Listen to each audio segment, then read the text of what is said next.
Sat Nam, welcome to Venus Transmissions. I'm so happy to have you here with me today at my YouTube channel. I hope that this content and this transmission will be supportive, beneficial, educational, and uplifting. My name is Sat Avtar, and today we're going to talk about maybe a little bit of a taboo subject and something I don't see a lot about, but we're going to talk about sex with narcissists. So first things first, venustransmissions.com. I have a 5-day free voice course that opens up the throat chakra and just starts to get you just familiar with this connection between your sacral chakra, your lower triangle, the connection of all your chakras to your voice, and how important it is to be able to speak your truth in these kinds of relationships and in this transformation of consciousness and understanding a deeper purpose to all the challenges that we go through and all the pain that we're feeling. aquariumyogi.net also for my online Kundalini yoga and meditation membership with dozens of classes that are very uplifting. So sex with narcissists. First of all, even framing it this way for me is a bit difficult because I don't want to just generalize. And I think that one of the blocks that we can have through really moving through tough situations is always looking on the outside. We want to look to the inside. But the reason why I want to do this video is because there is this spiritual phenomena, this energetic phenomena that a lot of us don't understand and got caught up in. So, a lot of times at the beginning of toxic relationships, because of all this ridiculous programming we've had from Hollywood movies and whatnot, we think that these feelings of like intense connection and intensity and like tantric energy or sexual energy is somehow an indication of some otherworldly, godly, is meant to be situation. And then we get caught up in a relationship that might be toxic because we're making excuses for toxic behavior because we had this initial very strong connection with someone. This strong connection is then used consciously, subconsciously, whatever, as an excuse to keep going and keep trying and hook people in, and we're soulmates and we're meant to be together and blah, blah, blah. And newsflash, if you're really looking for your soulmate, I suggest you go to the bathroom and look in the mirror because your soulmate's always with you and your soulmate is you. But that's a whole nother topic. I'm going to tell you a story of an experience I had with someone who I just dated, and they were a narcissist. And they will actually tell you that they're a narcissist. They told me this at the end of the story, or the end of the relationship. It was very short. They chased me for 6 to 8 weeks online. I had never met them in person. They tried to talk up all the connections that they had to me and the similarities with Kundalini yoga, and they knew this teacher and that and blah, blah, blah, blah, blah. So I finally said, yeah, let's meet. And yes, I was very stressed. I was in a disempowered place and it was a distraction. They talked up tantric relationships and they were like tantric master. And I took all of this with a grain of salt, by the way. It wasn't something that I was like, oh, I really want to experience this with this person, because I've always been able to have, energetic, deep, emotional, beautiful, intimate, and sexual experiences. And, by the way, I've had a lot of great relationships, amazing boyfriends, but there's just something that's been happening on the planet in the past 10 years that we're seeing with all of our patterns coming up and what's going on. Total other different video. But just so you know that it's normal to be having these relationships now.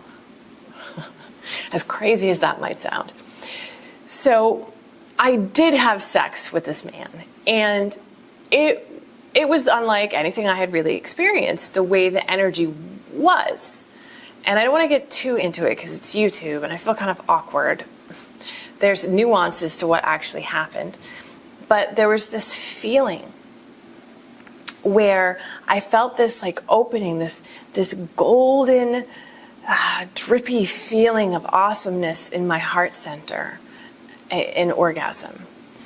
But the interesting thing is I've had other orgasms, and this was different. Now, we had this great weekend together, and then when he got on the train to go back to New York, I knew the instant he walked out the doors that that was it. I wouldn't see him again, that everything was done, and that this was just what it was. And I felt this almost like this cloud of heaviness come up, and it was really strange. So I didn't hear from him for a while, didn't chase him. Reminder, don't chase people. But then like we talked, but it was weird. And I could tell that he was different. And I saw him again in New York, and we weren't established as anything. It was, he wanted me to go out with his friends, but I knew that I just felt like that there was something off, right? So I didn't do it. I didn't want to put myself in a position of meeting people, because he wasn't 100% engaged and he had already expressed some hesitations. So again, we had this experience, but I really felt the energy in the sexual experience drop off. And that is one thing to really remember, is that when you are developing a real relationship with someone and a real intimate relationship with someone, that energy of intimacy is going to grow. The experience of your energetic connection is going to expand. It's not going to diminish. It's not going to get boring. It's not going to feel like empty, the second, third time that you have sex with someone. And that's like a real indication that something it's addiction-based, or there's just something off, it's a trauma-based relationship, or there's a real indication that there isn't room for growth. So he then said that he didn't think that we were meant to, have a relationship together. So I was so confused because he had chased me so hard, it just didn't make any sense to me. A few months later, I saw him in New York to just have a talk. In that talk, it was just like the mask had disappeared. And he was telling me all of these things about his life that I couldn't believe. And I was just like, whoa, this person is so unstable in so many different ways that I was just not aware of. Because I was all in the lovey-dovey feelings, and there was a picture being painted. I mean, we're not perfect. No one's perfect. We all have our weaknesses. We all have our struggles, and we have to love those struggles. But this was just like over the top, And I got back to Massachusetts, and I still was so puzzled. I just didn't get it. I just did not get it. And so I said something. I'm just like, I don't get it. I don't get it. I'm so confused. And he finally said it. He said, it was like a mic drop moment. He said, I'm a narcissist. He had enough self-awareness to know what he was doing, who he was. And he had this moment of like conscious awareness. And it was like everything went still. I didn't fully understand the spiritual implications of that in that moment. I've only learned it over the years with other experiences. Something else that really happened that was very strange is on our first date, we went out to dinner. And God, the energy was so big, so powerful. I went to the bathroom. I'm just like, I feel like I'm on drugs or something with this guy. I'm like, wow. I walk out of the bathroom, and I swear to God, it was like the restaurant disappeared. It's like you could feel my energy like a beam outward. And even he commented on it. There is something so deep and profound and miraculous about these relationships. Honestly, I'm still learning about them. But what I know is, first, sex with a narcissist, it's going to be really good. And one of the reasons why it is really good is because you're actually feeling your energy. They're great reflectors. Your energy is like, it's being mirrored to you. You're feeling yourself. And then it starts to disappear. It starts to dissipate because there's no mutual connection there. And even if you have it, even if there's no behavior yet, even if there's no like devaluing, because there was no devaluing in this situation, there was no insulting, there was none of that stuff that you usually equate with narcissistic relationships. There wasn't massive gaslighting. None of that existed here. It was just more like, oh, I'm reaching out to you, I'm saying you're everything, and then I'm like, they were like, well, we're not supposed to have a relationship. I don't think we're supposed to have a relationship. And by the way, thank God we didn't, because by the time I had that conversation and he told me those things, I would have made that decision anyway once I had found out those things. Because that was not a person that I could have a solid, stable relationship with. For me, I've had a lot of experiences of short-lived relationships that I knew were toxic. The person was very angry. They weren't going to work out, and they just fell apart. It's like I have this protective layer of consciousness around me where I see these things and, you just walk away from them early on. You don't get caught up in them. But the sex part it's a spiritual energetic phenomena. And the interesting thing that happened is I decided that I wasn't going to put up with this anymore. Like I decided, you know what? This questioning him, saying he doesn't think we're supposed to be in a relationship after like 2-3 months of him pouring, all the love bombing on me. When I made that decision in my consciousness, I was going for a walk and I literally felt that same feeling of that golden melted lava in my heart. And I knew in that moment that like I got a piece of myself back. This was a merger of my body with my spirit, of my loving myself. Honestly, I still can't explain all the nuances. I'm not going to pretend that I know everything. But what I do know and have seen over years of this is there's an energetic phenomena where they can just touch you and it feels amazing. It feels better than anything else. Because that's you. That's your energy. And that cycle where you're being reflected that back to you, it doesn't last forever. Then you start getting all the other stuff too. And when you start processing it, then that's the beauty of the healing. And then the sex also, it'll be good 1, 2, 3, 4 times, but it won't grow. It'll go in the opposite direction.